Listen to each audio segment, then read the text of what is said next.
வணக்கம் ஆனந்த். வணக்கம் ஆஸ்திரேலிய தமிழ் ஒலிபரப்பு கூடு தமிழ் நேயர்களே. மறுமுனையில் இலங்கையிலிருந்து மதிப்புக்குரிய ஓய்வு பெற்ற உயர்நீதிமன்ற நீதியரசர் விக்னேசன் அவர்கள் இணைப்பில் இருக்கிறார். வணக்கம் விக்னேசன் அவர்களே. வணக்கம்.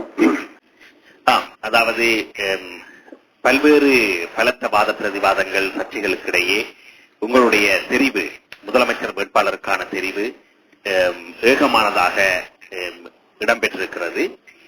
உங்களுடைய முதலமைச்சர் வேட்பாளருக்கான தெரிவு ஏகமானதாக இடம்பெற்றிருக்கும் இந்த வேளையிலே உங்கள் மீது ஆதரவாகவும் எதிராகவும் பல்வேறு குற்றச்சாட்டுகள் இருந்தாலும் கூட நாங்கள் ஆரம்பத்திலே இந்த 13வது திருத்தச் சட்ட சர்ச்சைகள் தொடர்பாகவும் இந்த மாகாண சபை முறைமை இலங்கையிலே இப்போது உள்ள நிலைமையிலே எவ்வாறு இவற்றை கொண்டு செல்ல முடியும் என்பது தொடர்பாகவும் நீங்கள் ஒரு பழுத்த நீதித்துறை சார்ந்த இலங்கையிலே இருந்த ஒரு ஓய்வு பெற்ற நீதியரசர் என்ற வகையிலே முதலாவது இந்த 13வது திருத்த சட்டம் தொடர்பாகவும் இது இலங்கையினுடைய 78ஆம் ஆண்டு 2ஆம் குடியரசு அரசியல் யாப்பிலே உருவாக்கப்பட்டதன் பின்பு இந்தியாவோடு செய்து கொண்ட ஒப்பந்தத்தின் அடிப்படையில் கொண்டுவரப்பட்டது என்ற அடிப்படையில் இதனுடைய எதிர்காலம் பற்றிய உங்களுடைய ஆரம்ப விடயத்தை குறிப்பிட முடியுமா? ஆமாம், அதாவது இந்திய இலங்கை உடன்படிக்கை 1987 எழுதப்பட்ட போது பல விடயங்கள் இரு நாடுகளுக்கும் சம்பந்தமாக எழுதப்பட்டன. அவை சம்பந்தமான அவர்களுடைய உடன்படிக்கைகள் எழுதப்பட்டன. அவற்றின் அடிப்படையில் வடக்கு கிழக்கு மாகாண தமிழ் மக்களுடைய பிரச்சனையை தீர்ப்பதற்காகத்தான் இந்த 13வது திருத்தச் சட்டம் பற்றிய ஒரு குறிப்பு இருக்கின்றது. ஆனால் இந்த 13வது திருத்தச் சட்டம் அந்த உடன்படிக்கையினூடாக தயாரிக்கப்படவில்லை. அது இவ்வாறு தயாரிக்கப்பட வேண்டும் என்று குறிப்பிடப்பட்டு அது இலங்கையினால் திரு ஜெயவர்தனவினுடைய அரசாங்கத்தின் போது தயாரிக்கப்பட்டது. எனவே 13வது திருத்தச் சட்டம் தயாரிக்கும் போது அப்போதைய இலங்கை அரசாங்கம் தமிழ் மக்களுக்கு ஒரு வரப்பிரசாதமாக அமைய வேண்டும் என்று எண்ணி செய்யப்பட்ட அந்த சட்டத்தை முழு நாட்டுக்கும் எல்லா மாகாணங்களுக்கும் மாகாண சபை மூலமாக நாங்கள் ஒரு அரச ஒரு விதத்தை கண்டுபிடிப்போம் என்ற முறையில் அவர் அதை செய்தார். எனவே இதுல தமிழ் மக்களுக்கு என்று செய்யப்பட்டது, முழு நாட்டுக்கும் என்று செய்யப்பட்டது. இதன் போது சில விடயங்கள் கருத்து எடுக்கப்பட வேண்டும் என்னவென்றால், அவர் தருவது போல் வலது கரத்தால் தருவது போல் தந்துவிட்டு இடது கரத்தால் எல்லாவற்றையும் எடுத்துக்கொண்டார். எனவே 13வது திருத்தச் சட்டத்தை பற்றி பலர் குறைகள் கூறும் போது அதனுடைய அர்த்தம் என்னவென்றால், சில சகல நடவடிக்கைகளும் ஜனாதிபதியினுடைய முகவராக இருக்கும் இந்த ஆளுநர் அவருடைய அனுமதியை பெற்றுத்தான் எந்த நடவடிக்கையும் எடுக்க வேண்டிய ஒரு நிலை இருக்கின்றது. ஆகவே முறையாக ஏதாவது ஒரு விடயத்தை இந்த மாகாண சபை செய்ய புகும்போது அது சம்பந்தமான அனுமதியை, அதாவது அது எந்த விதமான பணம் செலவழிக்க வேண்டும், அது பணம் சம்பந்தமான ஒரு விஷயமா, அதற்கு என்னென்ன நடவடிக்கைகள் எடுக்க வேண்டும் என்பதெல்லாம் அவரிடமிருந்து அனுமதி பெற்றுத்தான் செய்ய வேண்டும். அதுக்கு பிறகும் அதில் அவருடைய அனுமதியுடன் தான் அது சட்டமாக்குவதற்கு ஜனாதிபதியிடம் அனுப்பப்பட்டு உரிய நடவடிக்கைகள் எடுக்க வேண்டும். ஆகவே இதுல என்ன நடக்கிறது என்றால், ஒரு பக்கத்தால் எங்களுக்கு உரிமைகள் தரப்பட்டு அந்த உரிமைகளை நடைமுறைப்படுத்துவதில் பல சிக்கல்களை ஏற்படுத்தி இருக்கின்றார்கள். இதனால் தான் இந்த 13வது திருத்த சட்டத்தால் பல கஷ்டங்கள் ஏற்பட்டிருக்கின்றது. என்னுடைய கருத்து என்னவென்றால், 13வது திருத்த சட்டத்தை மக்களுக்கு, வடகீழ் மாகாண மக்களுக்கு பயன்படுத்தும் விதத்தில் அமைய வேண்டுமானால் சில திருத்தங்கள், முக்கியமான திருத்தங்கள் பல செய்யப்பட வேண்டும். இது இந்தியா, இலங்கை அரசாங்கம், தமிழர் சார்பான மக்கள் பிரதிநிதிகள் யாவரும் சேர்ந்து செய்யக்கூடியது ஒன்றாக இருக்க வேண்டும். இதுவரை காலமும் இதை பற்றி எந்த விதமான கருத்து வித்தியாசங்களும் ஏற்படவில்லை. ஏனென்றால் இது தெற்கில் இருக்கும் 7 மாகாணங்களுக்குரிய இந்த மாகாண சபை சம்பந்தமாகத்தான் நடைமுறைப்படுத்தப்பட்டது. அவர்களை பொறுத்தவரையில் மத்திய அரசாங்கமும் அங்கு பதவியில் இருந்த அரசாங்கங்களும் கிட்டத்தட்ட ஒரே மாதிரியான அல்லது ஒரே இனத்தைச் சேர்ந்தவர்களாக இருந்தார்கள். அவர்களுக்கு பிரச்சனைகள் இருக்கவில்லை. இப்பொழுதுதான் அந்த பிரச்சனைகள் தலையெடுக்க சிலர் தெற்கிலே இதை அதிலிருந்து வாபஸ் பெறுங்கள், இல்லாமலாக்குங்கள் என்ற கூக்குரல்கள் ஏற்பட காரணம் வந்து இப்பொழுதுதான் அதனுடைய உண்மையான தாக்கம் மக்களுக்கு அந்த சிலருக்கு தெரிய வந்து அதை இல்லாமல் பண்ண பார்க்கின்றார்கள். ஆனால் உண்மையிலே 13வது திருத்த சட்டத்திலே வித்துக்கள் கொடுப்பதாக இருந்தாலும் பல விதங்களில் ஜனாதிபதியினுடைய குறுக்கீடு அதில் இருப்பதை நாங்கள் அவதானிக்க வேண்டும். எனவே அது திருத்தப்பட வேண்டிய ஒரு சட்டம் என்றுதான் நான் கூறுவேன். இந்த விடயத்திலே நீங்கள் திருத்தப்பட வேண்டிய சட்டம் என்று கூறுகின்ற பொழுது ஏற்கனவே 13+, 13++ என்றெல்லாம் கதைக்கப்பட்டது இந்திய அரசாங்கத்தோடு தமிழ் தேசிய கூட்டமைப்பினர் சந்திப்பின் போதெல்லாம். ஆனால் இப்பொழுது 13+ என்றது போய் 13- என்றதை இலங்கையிலே இருக்கின்ற ஆளும் கட்சியோடு இருக்கின்ற பேரினவாத கட்சிகள் முன்னிறுத்தி ஏற்கனவே இருக்கின்ற ஆக குறைந்த போலீஸ் அதிகாரம், காணி அதிகாரங்களை கூட முற்றாக இல்லாதொழிக்க வேண்டும் என்று பாராளுமன்றத்திலே தனிநபர் பிரேரணைகள் எல்லாம் கொண்டு வருவதற்கான முயற்சிகள் மேற்கொள்ளப்பட்டது. ஆனால் இப்பொழுது சொல்லுகிறார்கள் அது சர்வதேசத்தினுடைய அழுத்தத்தின் காரணமாகவும் இந்தியாவினுடைய அழுத்தத்தின் காரணமாகவும் தற்காலிகமாக பிற்போடப்பட்டிருப்பது என்று. எனவே இந்த காணி அதிகாரம், போலீஸ் அதிகாரமும் இலங்கை அரசாங்கம் பறிக்கும் என்று நினைக்கிறீர்களா? அடுத்தது, 2 நாடுகளுக்கிடையே செய்யப்பட்ட இந்த ஒப்பந்தத்தை இலங்கை தனியாக வலுவிழக்க செய்யக்கூடிய பாரம்பரியம் அல்லது ஒரு ட்ரெடிஷனல் இருக்கிறதா? 2 நாடுகள் செய்து கொள்ளப்பட்ட ஒப்பந்தத்தை ஒரு நாடே ஒருதலை பட்சமாக முறிக்கின்ற வரலாறுகள், உதாரணங்கள் இருக்கிறதா? இது சம்பந்தமாக 2 விதத்தில் பார்க்கலாம். அதாவது 2 நாடுகளுக்கும் இடையிலே ஏற்பட்ட உடன்படிக்கை இந்தோ சுலான் அக்ரிமெண்ட், அதாவது இந்திய இலங்கை உடன்பாடு.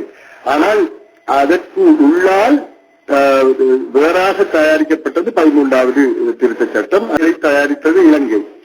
ஆனால் அது ஒரு விதத்தில் அப்படி பார்க்கும்போது, அதாவது அவர்களால் தயாரிக்கப்பட்டது திரும்பவும் திருத்தப்படலாமா என்ற கேள்வி எழக்கூடும். ஆனால் அதை விட்டாலும் இது இரு நாடுகளின் உடன்படிக்கையின் காரணமாக இது ஏற்பட்டது என்ற முறையில் இந்தியாவினுடைய கருத்தை பெறாமல், அவர்களுடைய அனுமதியை பெறாமல் இதை வாபஸ் பெறுவது அல்லது திருத்துவது சர்வதேச சட்டத்தின் கீழ் கேள்விக்குரியதாக ஆக்கப்படக்கூடும். ஆனால் இலங்கை இதை 13 கீழ் கொண்டு வருவது, அதாவது 13-13+ என்று கூறும்போது அந்தந்த நேரத்துக்கு ஏற்றவாறு அவர்கள் இது சம்பந்தமாக பேசிக் கொண்டிருக்கின்றார்கள். தமிழ் மக்களுக்கு உரித்துக்களை கொடுக்கக்கூடாது அல்லது கொடுத்த உரித்துக்களையும் பறிக்க வேண்டும் என்ற ஒரு எண்ணம் ஏற்படும் போது இது அந்த இடத்தில்தான் இப்பேற்பட்ட பேச்சுக்கள் எழுகின்றன. ஆகவே நாங்கள் இலங்கை அரசாங்கம் இது சம்பந்தமான என்ன நடவடிக்கைகளை எடுக்கின்றன என்று பார்த்துத்தான் அதுக்குரிய நடவடிக்கைகளை நாங்கள் எடுக்கலாம். இதேவேளை, அதாவது இந்த 13வது திருத்த சட்டம் தொடர்பாக இப்பொழுது இன்று இந்தியாவிலே இடம்பெற்ற டெசோ மாநாடு, முன்னாள் முதலமைச்சர் கருணாநிதி தலைமையிலான கட்சிகளுடைய டெசோ மாநாட்டிலே முடிவெடுத்திருக்கிறார்கள் 13 அமெண்ட்மெண்ட், அதாவது அதனை முழுமையாக நடைமுறைப்படுத்துவதற்கு இந்தியா முழுமையான பலத்தை பிரயோகிக்க வேண்டும். அது தொடர்பாக எதிர்வரும் வாரங்களில் இந்தியா, தமிழ்நாடு முழுக்களும் ஆர்ப்பாட்டங்களை ஏற்பாடு செய்திருக்கிறார்கள். பல்வேறு இலங்கை தொடர்பான, இலங்கை இனப்பிரச்சனை தொடர்பான பல்வேறு விடயங்களை இந்த டெசோ மாநாடு முன்னிறுத்தி இருக்கிறது. எனவே இந்தியாவினுடைய அழுத்தம் ஒரு பருவமாக இருக்க, சர்வதேசமும் மேற்கத்திய நாடுகளுடைய தூதரக ஆலயங்களும் கூறுகின்றன இந்த ஆக குறைந்தது தமிழ் மக்களுடைய பிரச்சனைக்கு இந்த 13வது திருத்தத்தை நடைமுறைப்படுத்துவதற்கு இலங்கை அரசாங்கம் முடிய வேண்டும் என்று. ஆனால் இலங்கையினுடைய ஆளும் கட்சியோடு இருக்கின்ற கட்சிகளினுடைய அழுத்தம் காரணமாக ஜனாதிபதியினுடைய செயற்பாடுகள் காலத்துக்கு காலம் வெவ்வேறு விதமான மாற்றமடைந்து கொண்டு செல்கின்றனவாக இருக்கிறது. எனவே இத்தகைய ஒரு சூழலில் சட்டத்துறையில் இருந்த நீங்கள் முதலமைச்சராக தெரிவு செய்யப்படுகின்ற பொழுது உங்களுடைய நடவடிக்கைகள் இந்த 13வது திருத்த சட்டம் மூலம் தொடர்பாகவும் இலங்கையினுடைய அரசியலமைப்பின் கீழ் இதனை ஒரு பலமானதாக மீண்டும் நிறுவக்கூடியதுமான அல்லது மேலதிகமான அதிகாரங்களோடு நீங்கள் கூறியவாறு திருத்துவதற்கான விடயங்கள் தொடர்பாகவும் உங்களால் இத்தகைய அழுத்தங்களை பிரயோகிக்க முடியுமா? நீங்கள் ஒரு முதலமைச்சர் என்ற வகையிலும் சட்டத்திலே துறை சேர்ந்தவர் என்ற வகையிலும் இலங்கையின் சட்ட திட்டங்களை கடந்த 30 வருட காலமாக நாளாந்தம் அவற்றையே நீங்கள் பார்த்துக் கொண்டு அவை தொடர்பான தீர்ப்புகளை வழங்கிக் கொண்டு இருக்கிறவர் என்ற வகையில் உங்களுடைய நடைமுறை எவ்வாறு இருக்க போவது? இது சம்பந்தமாக நீங்கள் இப்ப கேட்பது நான் ஒரு வேட்பாளரை ஒழிய இன்னும் நான் முதலமைச்சராக வரவில்லை. இப்பேற்பட்ட விஷயங்களை நான் முதலமைச்சராக வந்ததன் பிற்பாடு என்னென்ன நடவடிக்கைகள் எடுக்க வேண்டும் என்று அப்பொழுதுதான் நாங்கள் எல்லோருடனும் கலந்து ஆலோசித்து ஒரு முடிவுக்கு வர வேண்டும். ஆனால் அதை விட இதில் இன்னொரு கருத்தை நான் சொல்ல வேண்டியிருக்கின்றது. இலங்கை அரசாங்கம் இப்பேற்பட்ட ஒரு 13வது திருத்த சட்டத்துக்கு எதிரான நடவடிக்கைகளை எடுப்பதற்கு இடம் கொடுத்திருப்பதை பார்த்தால், ஒருவேளை 13வது திருத்த சட்டத்தில் சில ஷரத்துக்களை நாங்கள் நீக்க வேண்டும் என்று சொல்லி தமிழ் மக்கள் நீக்க வேண்டாம் என்று சொல்லி கடைசியில் சரி நீங்கள் அதை வைத்துக் கொள்ளுங்கள் என்று கூறும்போது தமிழ் மக்கள் ஏதோ ஒன்றை பறிகொடுத்த ஒன்றை திரும்ப பெற்றவதாக எண்ணி 13வது திருத்த சட்டம் இருக்கிற அதே நிலையிலேயே இருந்து கொள்ளட்டும் என்ற எண்ணத்தில் அப்படி நடக்கட்டும் என்பதற்காக அரசாங்கம் இதை செய்கின்றதோ என்று கூட யோசிக்க வேண்டியதாக இருக்கின்றது. நான் கூறுவது உங்களுக்கு விளங்குதோ தெரியல. முந்தைய ஜெயவர்தன் என்ன செய்வார் என்றால், ஒரு சட்டத்தை கொண்டு வர வேண்டும் என்றால் அதிலே பாதிப்பு ஏற்படக்கூடிய ஒரு 6 விடயங்களையும் தனக்கு தேவையான ஒரு 4 விடயங்களையும் சேர்த்து ஒரு சட்டத்தை கொண்டு வருவார், மாதிரி சட்டத்தை. பிறகு அந்த 6 தேவையில்லாத விஷயம் சம்பந்தமாக எல்லோரும் பேசின சரி அந்த 6ஐயும் நாங்கள் நீக்கி விடுவோம் என்று அந்த 4ஐயும் பாஸ் பண்ணி விட்டுறார். அப்ப மக்கள் நினைப்பது என்னென்றால், இந்த 10 அவர் 6 நீக்கிட்டார், 4 போட்டுக்கிறார். அவர் முதலில் தொடங்கியதே அந்த 4ஐயும் சட்டமாக்க வேண்டும் என்பதற்காகத்தான். ஆனால் அதுக்கு பதிலாக இந்த 6ஐயும் சேர்த்துத்தான் இதை செய்கிறது.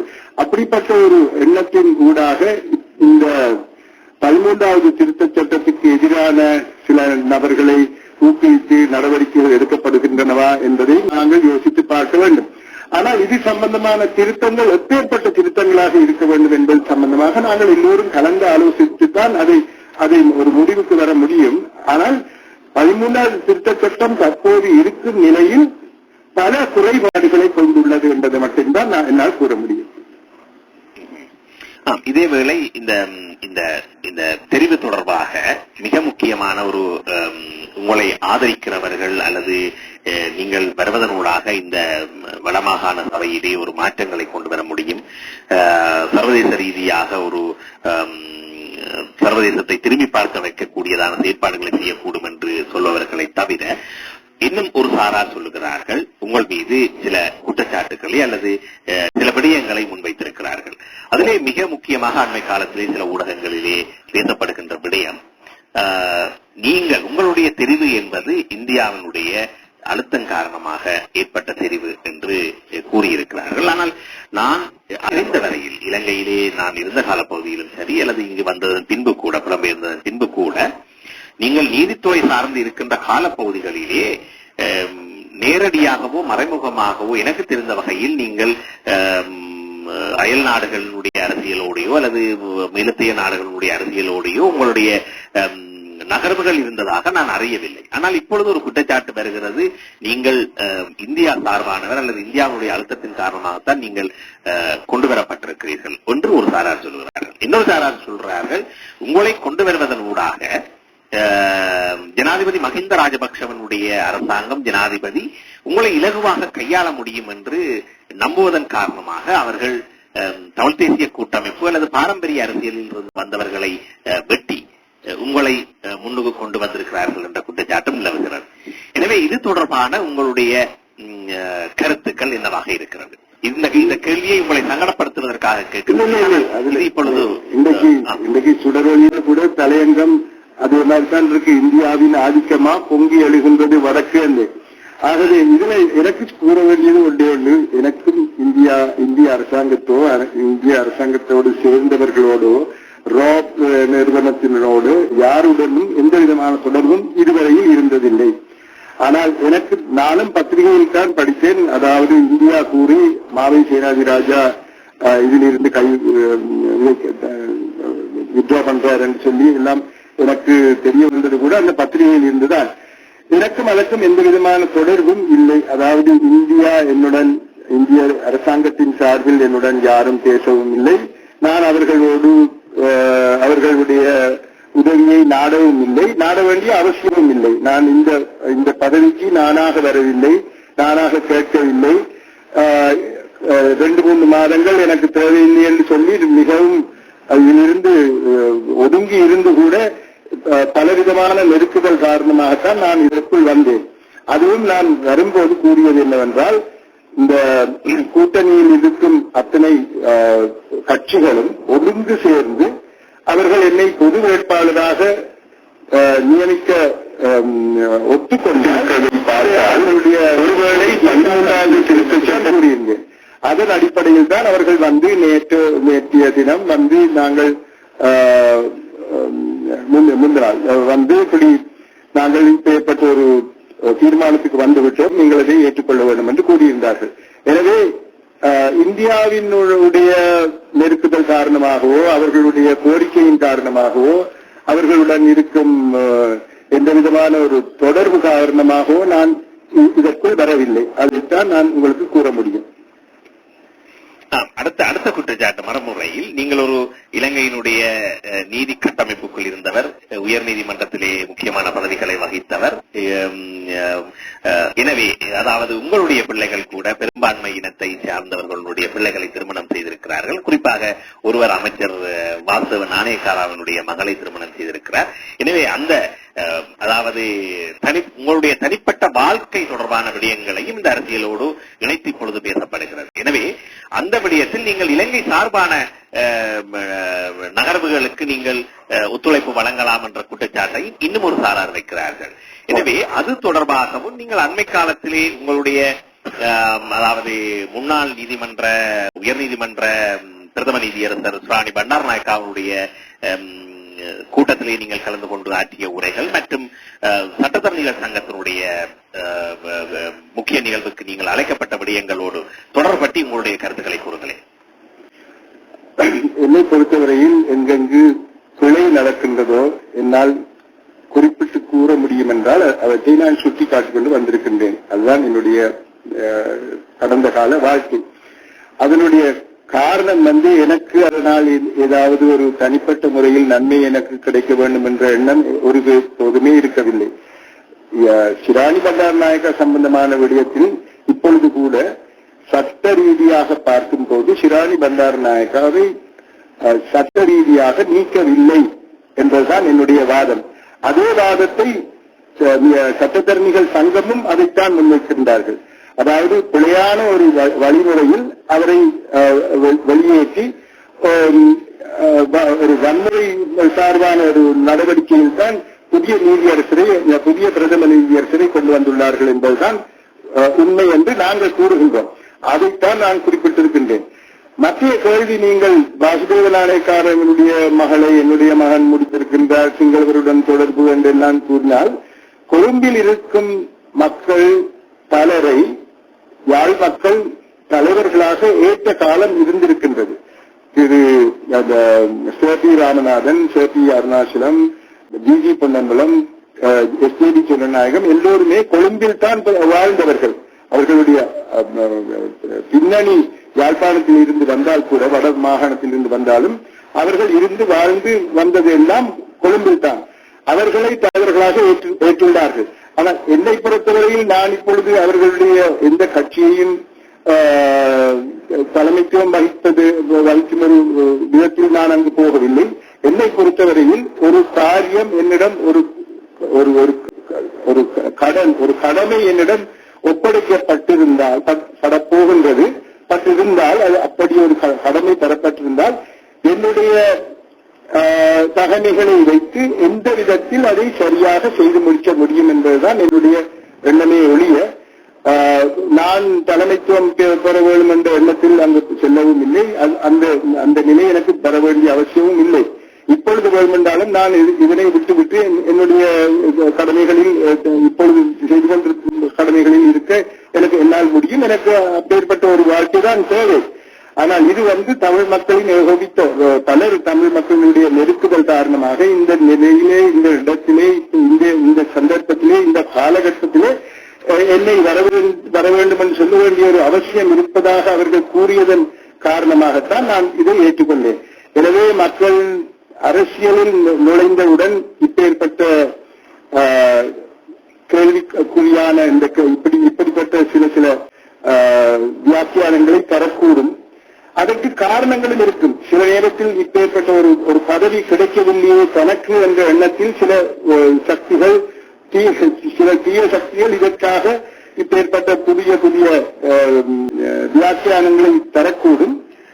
ஆனால் அதனால் நான் பாதிக்கப்படவில்லை, அவர்கள் கூறுபவர்கள் தான் பாதிக்கப்படுகின்றார்கள் என்று நான் கூறுவேன். இதேவேளை அதாவது நீங்கள் அதை ஏற்கனவே அந்த விடயத்தையும் சொல்லிவிட்டீர்கள். நீங்கள் முதல் சொல்லியிருந்தீர்கள், நான் எல்லோரும் கூட்டமைப்பு எல்லோருமாக வந்தால்தான் நான் இந்த தேர்தலில் போட்டியிடுவேன் என்று கூறியிருந்தீர்கள். இன்னொரு விடயத்தையும் நீங்கள் தெளிவுபடுத்த முடியுமா? அதாவது நீங்கள் உங்களை தமிழரசு கட்சியினுடைய அங்கத்துவத்தை பெற்றுக் கொள்ளுமாறு பல வலியுறுத்தல்கள் உங்களுக்கு வந்ததாக நான் அறிந்திருந்தேன். நீங்கள் ஏதாவது ஒரு கட்சியினுடைய அங்கத்துவத்தை இதுவரை பெற்றிருக்கிறீர்களா? அதாவது உங்களுடைய நீதித்துறை ஓய்வு பெற்றதன் பின்பு நீங்கள் ஏதாவது ஒரு அரசியல் கட்சியினுடைய அங்கத்துவத்தை பெற்று அந்த கட்சியினுடைய மெம்பராக மாறி இருக்கிறீர்களா? இல்லை, இதுவரையிலே நான் எந்த விதமான அரசியலிலும் ஈடுபடவில்லை. அத்துடன் இந்த 5 கட்சிகளுக்கும் நான் கூறியது, உங்கள் ஒரு கட்சிக்கும் நான் கட்சி அங்கத்தவன் அல்ல. பொது வேட்பாளராக நீங்கள் எல்லோரும் சேர்ந்து என்னை ஏற்றுக்கொண்டால்தான் நான் முன்வருவேன் என்று கூறியிருந்தேன். ஆகவே நான் பொது வேட்பாளனாகத்தான் இன்றும் இருக்கின்றேன். என்னை பொறுத்தவரையில் எந்த ஒரு கட்சியும் எனக்கு முக்கியம் அல்ல. நான் என்னை பொறுத்தவரையில் தமிழ் மக்களுடைய நலன், வருங்காலம், பாதிக்கப்பட்ட மக்களுடைய விமோசனம், இவை மட்டும்தான் என்னுடைய கருத்தில் இருக்கின்றது. அதற்காக பாடுபடுவதற்காகத்தான் இதனை நான் ஏற்றுக்கொண்டேனே ஒழிய எந்த ஒரு கட்சி சம்பந்தமான ஒரு விடயமும் எனக்கு அப்பாற்பட்டது. இதேவேளை அதாவது நீங்கள் சட்டத்துறை சார்ந்தும் இருக்கிறீர்கள். இப்படி ஒரு பயம் வருகிறதே, அதாவது நீங்கள் முதலமைச்சராக தெரிவு, நீங்கள் கட்சியினுடைய எந்த அங்கத்துவத்தையும் பெற்றுக் கொள்ளவில்லை என்று சொல்லுகின்ற அதே வேளை முதலமைச்சராக தெரிவு செய்யப்படுகின்ற பொழுது தமிழ் மக்களினுடைய அல்லது தமிழரசு கட்சியினுடைய அல்லது தமிழ் தலைமைத்துவத்தை நீங்கள் பெற்றுக் கொள்வதற்கு முடியும் என்ற ஒரு விடயங்களும் வருகிறது. நீங்கள் இந்த கேள்வியோடு சொல்லியிருந்தீர்கள். ஆனால் அது குறித்து நீங்கள் உங்களுடைய தெளிவான பதிலை சொல்ல முடியுமா? தமிழ் தலைமைத்துவம் எனக்கு தேவையில்லாத ஒன்று. அதாவது என்னை பொறுத்தவரையிலே நான் இதுவரை காலம் இருந்த இடத்திலே எனக்கு ஒரு தனிப்பட்ட ஒரு நிலை இருந்தது. சமூகத்திலே இருக்கின்ற சில பிரச்சனைகளை எடுத்து காட்டுவது, மக்களுக்கு நல்லதை கூற முடியும் என்றால் அதை கூறுவது, எழுத்து மூலமாக, பேச்சுக்கள் மூலமாக இப்பேற்பட்ட ஒரு புதிய சிந்தனைகளை, கருத்துக்களை பரிமாறிக் கொண்டு வந்ததில் இருந்து என்னுடைய நிலை அங்குதான் இருந்தது. எனக்கு அதை விட வேறு அரசியல் சம்பந்தமான எந்த ஒரு நிலையும் எனக்கு தேவையற்றது. இனியும் நான் அதற்கு பின் அதை தொடர்ந்து அது தேவை என்று கூறுவேன் என்று நான் நினைக்கவில்லை. அதற்குரிய காரணம், அதுக்குரிய ஒரு தேவைப்பாடு எனக்கு இல்லை. எனவே ஒரு கட்சியில் சேராமல் இருப்பதன் காரணமாக நான் தமிழ் மக்களுடைய தலைமைத்துவத்தை எடுப்பதற்கு இருக்கின்றேன் என்று கூறுவது தங்களுடைய வருங்காலம் இப்பேற்பட்ட ஒரு மனிதன் வந்தால் பாதிக்கப்பட்டு விடுமோ என்று கூறும் சில நபர்களுடைய தனிப்பட்ட கருத்தை ஒழிய என்னை பொறுத்தவரையில் இது தேவையற்றது. தமிழ் மக்களின் தலைமைத்துவம் எனக்கு தேவையே இல்லை. அப்படி கூறுவதனால தமிழ் மக்களுடைய தலைமைத்துவம் ஏற்கனவே என்னிடம் இருக்கின்றது. அதை நான் அரசியல் ரீதியாக பெற வேண்டிய அவசியம் எனக்கு இல்லை. அதோடு அரசியலில் எந்த விதமான நாட்டமும் எனக்கு இல்லை. அந்த வகையிலே அதாவது நீங்கள் இந்த இடத்தில் தான் இன்னொரு முக்கியமான விடயத்தை குறிப்பிட வேண்டும். முன்னாள் முக்கியமான அரசியல் பிரமுகர் ஜிஜி பொன்னம்பலத்தினுடைய பேரன் கஜேந்திரகுமார் பொன்னம்பலத்தினுடைய தமிழ் தேசிய மக்கள் முன்னணி ஒரு சிவில் பிரதிநிதியை நியமித்தால் அவருக்கு நாங்கள் ஆதரவை வழங்குவோம் என்ற ஒரு விடயத்தை முன்பு சொல்லியிருந்தார்கள். கட்சி சாராத ஒரு சுயேட்சை குழுவாக ஒருவரை நிறுத்த வேண்டும். அதிலே மிக முக்கியமாக சிவில் சமூகத்தின் பிரதிநிதியை நிறுத்த வேண்டும். அதிலே உங்களுடைய தெரிவை அவர்கள் ஏற்கனவே விரும்பியதாக பல இடங்களிலே நாங்கள் அறிந்திருக்கிறோம். எனவே இவர்களுடைய நிலைப்பாடு குறித்து ஏதாவது உங்களுக்கு தெரியுமா? இந்த உங்களுடைய தமிழ் சட்டப்பரப்புகள் தொடர்பாக தமிழ் பேசுகின்ற சட்டத்துறைகள் இருப்பவர்கள், அதே போல் தமிழ் பேசுகின்ற இஸ்லாமியர்களாக இருக்கின்ற சட்டத்துறைகள் இருப்பவர்கள், உதாரணமாக ஸ்ரீலங்கா முஸ்லீம் காங்கிரசினுடைய அறிஞர் ஸ்ரீலங்கா முஸ்லீம் காங்கிரசினுடைய தலைவரும் நீதியமைச்சருமான ஹக்கீம் உள்ளிட்டவர்களோடு கூட உங்களுக்கு நல்ல நட்பு இருக்கிறது. எனவே உங்களுடைய தெரிவு குறித்து இவர்களுடைய அபிப்பிராயங்கள் பற்றி ஏதாவது உங்களுக்கு தெரியுமா? இது அரசியல் ரீதியான கேள்வி என்னிடம் கேட்கின்றீர்கள். எனக்கு அரசியல் ரீதியாக இதத்தை பார்த்து பழக்கமில்லை. ஆனால் நீங்கள் கூறும் அத்தனை நபர்களும் எனக்கு வேண்டியவர்கள், என்னுடைய நண்பர்கள். அது உண்மை. அதாவது அவர்கள் எந்த கட்சியில் இருந்தாலும் அவர்களை நான் இதுவரை காலமும் தெரிந்து வைத்திருந்தேன். அவர்கள் நண்பர்கள், அவர்களோடு பேசியிருக்கின்றேன். அதில் கருத்து பரிமாற்றங்கள் ஏற்பட்டிருக்கின்றன. அவற்றில் எந்த விதமான பிரச்சனையும் இல்லை. ஆனால் இதற்காக ஏதாவது ஒரு கட்சி என்னை நான் கட்சி சார்பில்லாதபடியால் டிஜி பொன்னம்பலத்தினுடைய என்னுடைய நண்பர் குமார் பொன்னம்பலத்தினுடைய மகன் இது சம்பந்தமாக கருத்து தெரிவித்திருக்கின்றார் என்று கூறினால் அது அவருடைய தனிப்பட்ட கருத்து. என்னை பொறுத்தவரையில் நான் ஏதோ ஒரு காரியத்தை செய்வதற்காக, ஒரு கர்மத்தை ஆற்றுவதற்காக என்னை அழைத்தார்கள். அதை நான் செய்ய வேண்டும் என்ற எண்ணத்தோடு சரி என்று குறிப்பிட்டிருக்கின்றேனே ஒழிய எந்த விதமான கட்சி சார்பான ஒரு எண்ணங்களுடனும் நான் வரவும் இல்லை.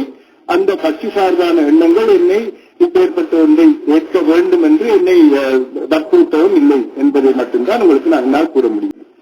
இறுதியாக ஒரு கேள்வி.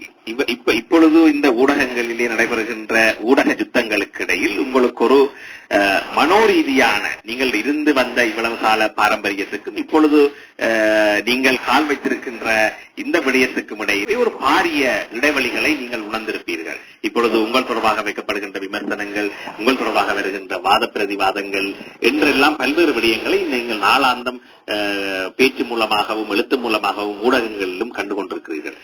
இவற்றை எல்லாவற்றையும் கண்டு உங்களுக்கு ஒரு சோர்வு ஏற்படுகின்ற நிலைமை ஏற்படுமா? நீங்கள் முன்வைத்த காலை உறுதியாக பிடித்துக் கொண்டு நீங்கள் நினைத்தவற்றை சாதிக்க நினைக்கிறீர்களா?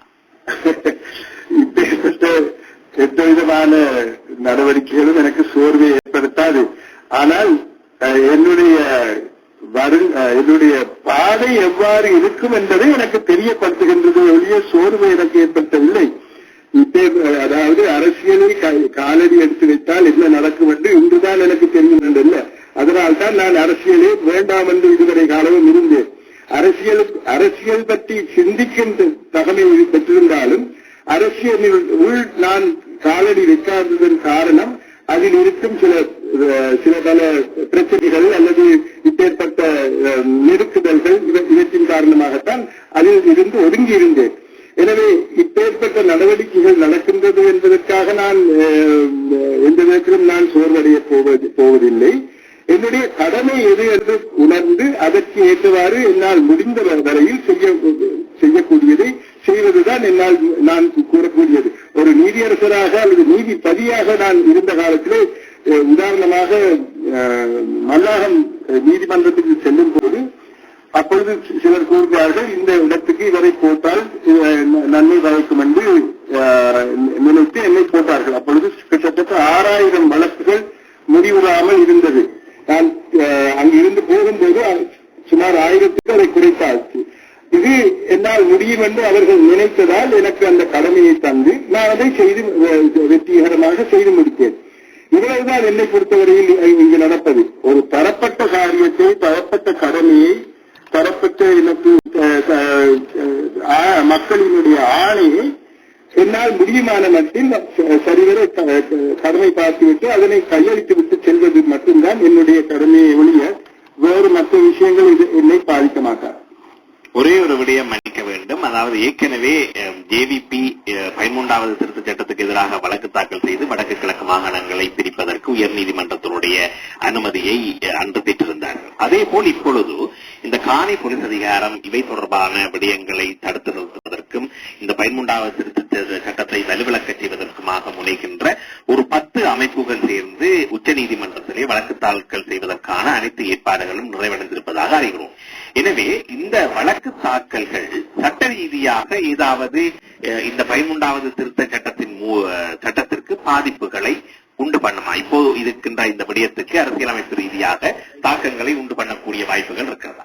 நாங்கள் இருந்த காலத்து உச்ச நீதிமன்ற நீதியரசர்கள் சம்பந்தமாக இந்த கேள்வியை கேட்டிருந்தீர்களானால் எந்த விதமான பாதிப்பும் ஏற்படாது என்று நான் கூறுவேன். ஏனென்றால் ஜஸ்டிஸ் மார்க் பெர்னாண்டோ நான் அப்பேற்பட்டவர்கள் அங்கே இருந்தபடியால் எனக்கு தெரியும் எப்பேற்பட்ட ஒரு தீர்ப்பை அந்த உச்ச நீதிமன்றம் கொடுக்கும் என்று.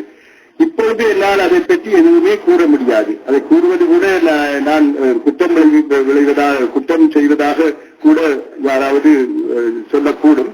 ஆகவே இப்பொழுது நான் அதை பற்றி எதுவுமே கூற முடியாத நிலையில் இருக்கின்றேன். ஆனால் ஒன்றை கூறுவேன், அதாவது காணி சம்பந்தமான காணி உரித்து போலீஸ் உரித்து இரண்டையும் கொடுக்காமல் இந்த அதிகாரங்களை பகிர்ந்தளிக்கும் எந்த ஒரு சட்டத்தையும் உலகத்தில் எங்குமே நான் கண்டதில்லை. அப்படி இருந்தால் எனக்கு எடுத்து காட்ட சொல்லி யாருக்காவது நான் கூறுவேன். ஏனென்றால் நடைமுறையில் அதிகாரங்களை பகிர்வு செய்யும் போது இப்பேற்பட்ட உரித்துக்கள் கொடுக்கப்பட வேண்டியவை. அது இல்லாமல் எதுவுமே செய்ய முடியாது. சிங்களத்தில் என்னிடம் கேள்வியை கேட்டார்கள் நேற்று. அப்பொழுது நான் அவர்களிடம் ஒரு கேள்வியை வினவினேன். அவர்கள் கேட்கும் போது அது வேறொரு விதத்தில் அவர்கள் கேட்கின்றார்கள், நீங்கள் இதுக்கு சப்போர்ட் பண்ணீங்களா, இதுக்கு ஆதரவு கொடுக்க போகின்றீர்களா, அப்படி என்றால் நீங்களும் எல்சிடியோட சம்பந்தப்பட்டவர்கள் அல்லது அந்த மாதிரி தான் அந்த கேள்வி இருந்தது. எனவே நான் அவர்களுக்கு கூறினேன், நீங்க பாருங்க, உலகத்தில் நீங்க எங்கேயாவது அதிகார பகிர்வு நடக்கும் போது இந்த 2 உரித்துக்களையும் கொடுக்காமல் அதிகார பகிர்வு நடந்திருக்கின்றதா என்பதை எனக்கு முதலில் கூறுங்கள். ஒன்று. இரண்டாவது, சரி போலீஸ் அதிகாரம் தரவில்லை என்றால் நீங்கள் கூறுவது வெளியிலிருந்து வரும் மக்களைத்தான் கொண்டு வந்து எங்களுடைய பாதுகாப்பை நீங்கள் நிர்ணயிக்கப் போகின்றீர்களா? எங்களுடைய காணி மீது எங்களுக்கு உரித்துக்கள் இல்லை என்றால் வெளியிலிருந்து வரும் நபர்களை வைத்துத்தான் எங்களுடைய காணியை நீங்கள் பரிபாலிக்கப் போகின்றீர்களா என்றுதான் அவர்களிடம் கேட்டேன். ஆகவே அதே கேள்வியைத்தான் நான் உங்களுக்கு கூறுவேன். அதிகார பகிர்வு நடைபெறும் போது இந்த 2 உரித்துக்களும் இருந்தே ஆக வேண்டும். இல்லை என்றால் அதில் எந்த விதமான அது உச்சப்பட்ட ஒன்றாக முடிவடைந்துவிடும். அதனால் அதிகார பரவலாக்கம் நடைபெறவில்லை என்றுதான் கூற வேண்டி வரும். எனவே இதையெல்லாம் உச்ச நீதிமன்றம் பரிசீலிக்கும் என்று நம்புகின்றேன். எனக்கு அதை விட வேறு எதுவும் என்னால் கூற முடியாது. கூறினாலும் அது ஒரு பிழை என்று சட்ட ரீதியான ஒரு கருத்து என்று ஒருவேளை ஏற்காமலும் இருக்கக்கூடும் என்ற விதத்தில் அத்துடன் நிறுத்திக் கொள்கின்றேன். நிச்சயமாக அது இலங்கையினுடைய சட்ட முறைமையின்படி என்று நீங்கள் அது ஒரு உச்சநீதிமன்ற நீதியரசராக இருந்த நீங்கள் உயர் நீதிமன்றத்தினுடைய அல்லது இலங்கையினுடைய சட்டத்துறையை கேள்விக்குள்ளாக்கினால் அது குற்றமாக கருதி உங்களுக்கு எதிராக வழக்கு தாக்கல் செய்யக்கூடிய நிலைமையையும் இன்று உருவாக்கி வைத்திருக்கிறார்கள். என்ற வகையில் இதுவரை நேரம் நீண்ட ஒரு நேரத்தை எடுத்து எங்களுக்கு சர்வதேச ரீதியாக நேயர்களுக்கான உங்கள் பக்க விடயங்களையும் அரசியல் ரீதியான விளக்கங்களையும் தந்திருந்தீர்கள். அதற்காக சர்வதேச நேயர்கள் சார்பிலும்